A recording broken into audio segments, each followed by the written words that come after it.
Is this an answer to I'm feeling anxious about this call? So that means that I just need to know how to do the features and benefits, or the deliverables versus the linear? Or is there something else that can help us get that confidence to even get on the call?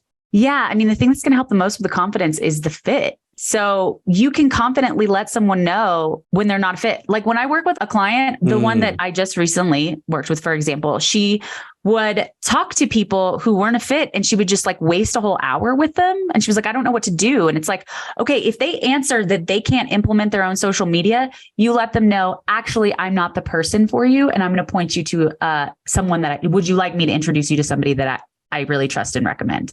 Yeah. And it gave her so much peace to know what to do with those people and to be able to identify faster that they weren't her people.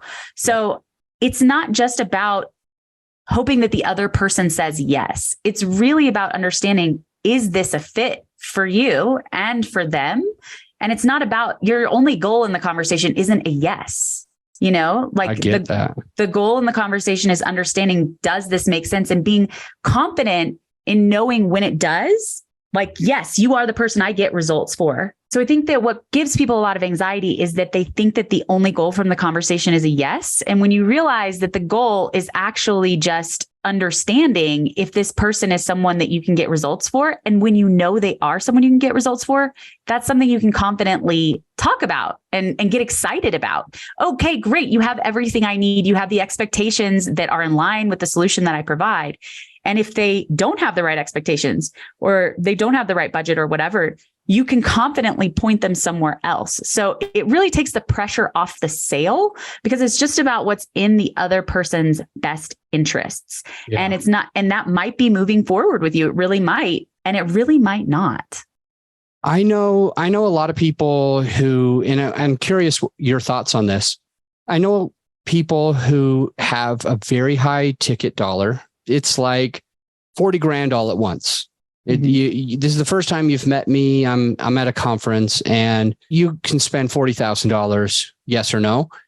And they take a whole lot of time with somebody who doesn't have the money at all.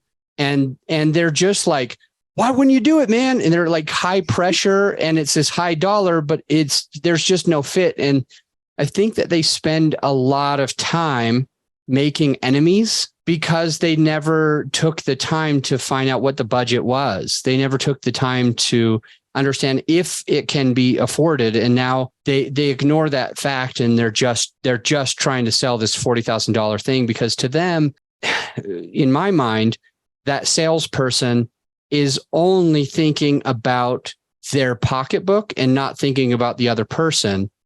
When if they flipped it around and they thought about the other person and asked some good questions that you've brought up already, then they would be able to understand, hey, I don't think this is going to be a fit for you. I don't think that, not right now, maybe in the future, because this is what it looks like.